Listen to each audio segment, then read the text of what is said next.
पर लॉन्चर से सीधे अटैक किया जा रहा है। अब आतंकियों का यही उपाय और यही इलाज बचा है। अब आप देख रहे हैं, ये जो आप नजर आ रहा है आपको लाल घेरे में, जगह जगह इस तरह के धमाके हो रहे हैं, मोर्टार दागे जा रहे हैं, जैसे ही पता चलता है कि यहां आतंकी है। क्योंकि आप देखिए घना जंगल है, दूर से आपको कुछ भी नजर नहीं आएगा, लेकिन जैसे ही कुछ आहट होती है तो वहां टारगेट करके फौरन धमाका किया जाता है। अगर यहां आतंकी मौजूद है तो फौरन ढेर हो जाएगा, यहीं आसपास भी अगर मौजूद होगा। मौके पर देखिए स्थिति की आगे तस्वीर दिखाइए। मौके पर बड़े बड़े अफसर, डीजीपी, पुलिस लीजिए जरा, ये सारे अफसर पहुंच चुके हैं। डीजीपी, एडीजीपी, आर्मी स्पॉट पर इस वक्त।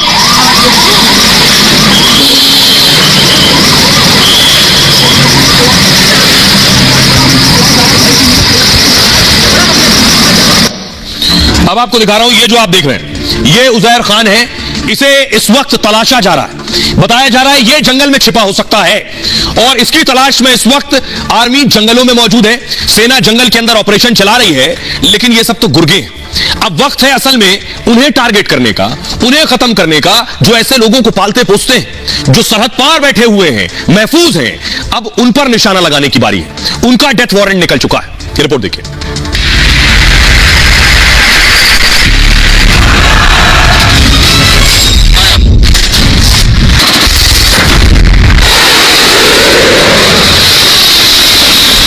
लॉक हो गया इस्लामाबाद लाहौर का टारगेट। जारी हो गया हाफिज सलाउद्दीन का डेथ वारंट। अब पाकिस्तान में घुसकर होगा आतंक का आखिरी इलाज।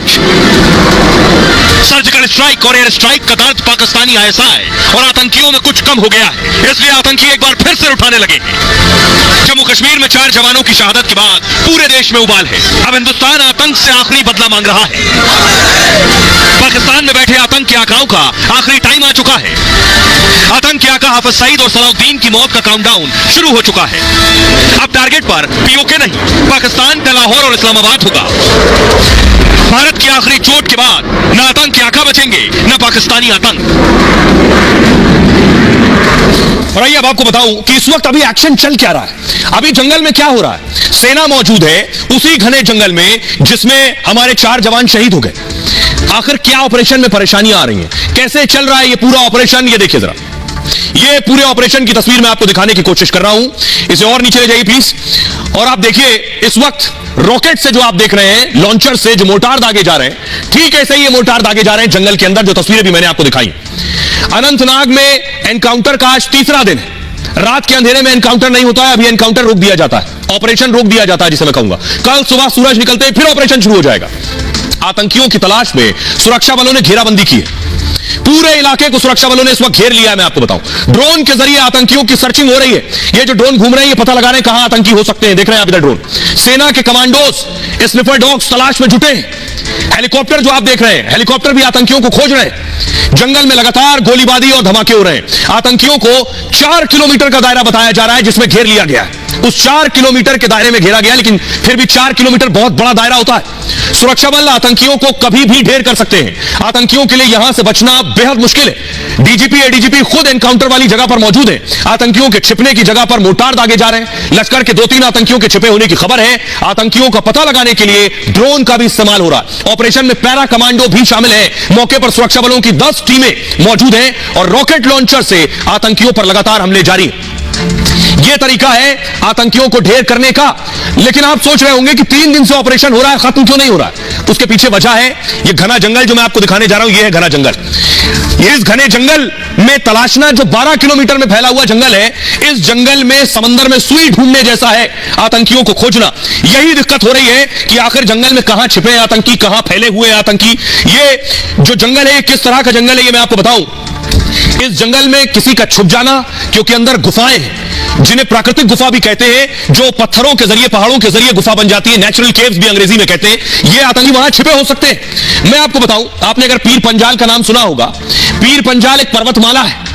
पर्वतमाला जो हिमाचल प्रदेश, जम्मू कश्मीर तक फैली हुई है, उसकी तस्वीर देखिए जरा। अब मैं आपको दिखाने जा रहा हूं। ये आप जम्मू कश्मीर के नक्शे में और अंदर जाएंगे जब, ये है पीर पंजाल जो आपको सफेद रंग से नजर आ रहा है। पीर पंजाल, पीर पंजाल से ऊपर देखिए बारामूला है, नीचे शोपिया है, अनंतनाग है। दूसरी तरफ देखिए ये पुंछ राजौरी है, ये जम्मू का हिस्सा है। सांबा कठुआ नीचे आप देख रहे हैं, ये जम्मू का हिस्सा है। अब आतंकी क्या करते हैं, पीर पंजाल रेंज लंबे समय से आतंकियों का ठिकाना रही है। ये पर्वतमाला जो है, जो पहाड़ी है पूरी, आतंकी या तो इसके उस तरफ ऑपरेशन चलाते हैं या इस तरफ ऑपरेशन चलाते हैं। एलओसी और पीओके सहित 225 किलोमीटर का इलाका इसमें आता है। यहां आतंकवादी अक्सर सक्रिय रहते हैं।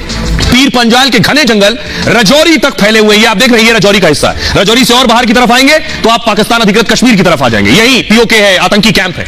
घिरे आतंकियों में लश्कर कमांडर उजैर खान भी है इस जंगल में। पीर पंजाल के दक्षिण का जो क्षेत्र है, ये पहाड़ी इलाका है। ये जो नीचे का हिस्सा है, ये पहाड़ी, जो जम्मू क्षेत्र से कश्मीर घाटी को विभाजित करता है। पीर पंजाल के दक्षिण में नीचे के हिस्से में जम्मू आप देख रहे हैं, सांभा दिखाई दे रहा है आपको, कठुआ है, इससे जुड़ा हुआ है। वहीं मैदानी इलाका आपको रजौरी नजर आ रहा है। रजौरी पुंछ तक ये फैला हुआ है। जटिल भौगोलिक स्थितियों की वजह से ऑपरेशन में दिक्कतें हो रही हैं। आतंकी इसी का फायदा उठाकर यहां सक्रिय हैं, कभी पहाड़ों के इस तरफ, कभी पहाड़ों के उस तरफ। पहाड़ों में कई प्राकृतिक गुफाएं बनी हुई हैं, इन्हीं गुफाओं में रहते हैं, छिपे रहते हैं, खाना लेकर आते हैं। आशंका यह है कि आतंकी इन्हीं प्राकृतिक गुफा में छिपे। आतंकवादियों के छिपने के लिए यहां कई जगह है। इलाके की घेराबंदी करना बहुत मुश्किल है। पीर पंजाल रेंज की तुलना अफगानिस्तान में आपने सुना होगा तोरा बोरा, उनकी पहाड़ियों की तरह। आतंकी यहां ऑफलाइन सिम रहित फोन का इस्तेमाल करते हैं। इसमें संचार के लिए ब्लूटूथ का इस्तेमाल किया जाता है। इसकी वजह से आतंकियों का पता लगाना बेहद मुश्किल हो जाता है। और बताया यह जा रहा है कि आतंकी इस पहाड़ी की चोटी पर है और चोटी से सुरक्षा बलों पर हमला करना आतंकियों के लिए आसान है। मैं आपको बताऊं, जो पहाड़ी की ऊंचाई है यह 600 मीटर है। जी हां, 600 मीटर। 600 मीटर की ऊंचाई में किस पहाड़ी पर कहां कौन आतंकी बैठा नहीं पता। वो ऊपर से सीधे नीचे गोली चला रहा है। वो आसानी से अपनी तरफ आने वाले सैनिकों को देख सकता है और उन पर अटैक कर सकता है। यह बड़ी परेशानी है आतंकियों को ढेर करने में। हमारी सहयोगी अनामिका ग्राउंड जीरो पर उस जंगल में मौजूद है। कैसे ऑपरेशन को अंजाम दिया जा रहा है, उनकी जरा रिपोर्ट देखिए। ये देखिए, फायरिंग और ब्लास्ट की लगातार तस्वीर आपके सामने है। 2 ब्लास्ट किए गए और अब फायरिंग चल रही है, यानी कि उस टारगेट को सेट कर लिया गया है जहां से फायरिंग हो रही थी। आतंकवादी को ठिकाने को टारगेट कर लिया गया है, पहले ड्रोन के जरिए टारगेट किया गया। इसके बाद बैक टू बैक धमाके हो रहे हैं, यानी कि जो उनकी सुरंगें थी, जिस जगह से छिप करके आतंकवादी फायरिंग कर रहे थे, उसको अब टारगेट सेट कर लिया गया है। और अब देखिए, अब एक के बाद एक यहाँ पर फायरिंग हो रही है और एक के बाद फायरिंग करने के साथ ब्लास्ट किए जा रहे हैं, यानी कि उन सुरंगों में ब्लास्ट किया जा रहा है जिन सुरंगों से लगातार फायरिंग हो रही थी। और ये देखिए ब्लास्ट, एक और ब्लास्ट हुआ और ये देखिए एक और ब्लास्ट हो गया है। एक और ब्लास्ट की तस्वीर आपके सामने है। नीचे जो गाड़ियां हैं जवानों की, जो अधिकारियों की, वो भी यहाँ पर बढ़ गई है। एक और गाड़ी अब देखिए आपको आती दिखाई दे रही है, यानी कि अब संख्या और गाड़ियों की बढ़ रही है, क्योंकि जिस तरीके से ऊपर ऑपरेशन चल रहा है, नीचे अधिकारी जो है मॉनिटरिंग कर रहे हैं। सोचिए, ये आतंकी बाकायदा खाने पीने की चीजें और हथियार लेकर आते हैं। ये आप देख रहे हैं, ये रजौरी से हथियार बरामद हुए थे। इनमें राइफल भी नजर आ रही है, पुलिस के लीजिए जरा। राइफल्स भी आपको नजर आ रही है, अत्याधुनिक राइफल्स। कहां से आ रही है ये अत्याधुनिक राइफल्स? इनके पास मैगजीन भी होती है। गुफाओं में अगर रह रहे हैं मान लीजिए ये आतंकी, मैगजीन के साथ इनके पास देखिए बहुत से ऐसे इलेक्ट्रॉनिक गैजेट्स भी हैं। बुलेट्स भी आपको दूसरी तरफ नजर आ रही है।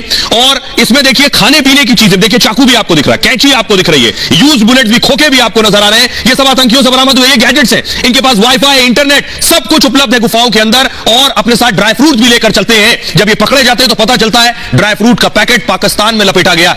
ये आप देख रहे हैं, आगे इनके खाने की चीजें भी मौजूद है। तो अब सवाल यह है कि ये जो आतंकी संगठन है, ये कैसे काम कर रहे हैं? रोज एक नए संगठन का नाम सामने आ जाता है। आपने नाम सुना होगा लश्कर का, लश्कर ए तैयबा। हाफिज सईद जिसका चीफ है, लश्कर ए तैयबा, इसने कश्मीर में नया नाम बना लिया है, TRF, द रेजिस्टेंस फोर्स। नाम बदलकर काम करते हैं। अगली तस्वीर दिखाइए। जैसे मसूद अजहर के संगठन का नाम है जैश ए मोहम्मद, जैश ने अपना नाम कर लिया है कश्मीर में PPFF। ये जो पाकिस्तान का डर्टी प्लान है, ये मैं आपको बताने जा रहा हूं कि आखिर ये नाम बदलते क्यों है। नाम बदल के ये ऑपरेशन चला रहे हैं, यहां काम कर रहे हैं। ऐसों को पहचानना है और खत्म कर देना है। आतंक के मुद्दे पर पाकिस्तान दुनिया में बदनाम है। FATF यानी फाइनेंशियल एक्शन टास्क फोर्स की ग्रे लिस्ट से बाहर आने की नई चाल शुरू हो गई है। कैसे बाहर आएंगे? आतंकियों को खुला समर्थन देना फिर से शुरू कर दिया है। ग्रे लिस्ट से बाहर आ चुका है तो फिर समर्थन दे रहा। अनंतनाग में हमले की जिम्मेदारी TRF ने ली है। लोग सोचते रह जाएं, एजेंसियां ढूंढती रह जाएं कि ये TRF क्या है। ये लश्कर ए तैयबा का ही एक शेडो संगठन है। TRF का पूरा नाम है द रेजिस्टेंस फ्रंट। यह दिखाने की कोशिश है कि यह कश्मीर से जुड़े संगठन है, हमने नहीं बनाया, पाकिस्तान के संगठन नहीं है, पाकिस्तान पैसा नहीं देता, लेकिन ये वहीं से पाले पोसे जाते हैं। दुनिया की आंख में धूल झोंकने के लिए नाम बदला। लश्कर के आतंकी कराची में बैठकर इसे ऑपरेट करते हैं। घाटी में मौजूद आतंकियों के जरिए नए संगठन चलाने की कोशिश है।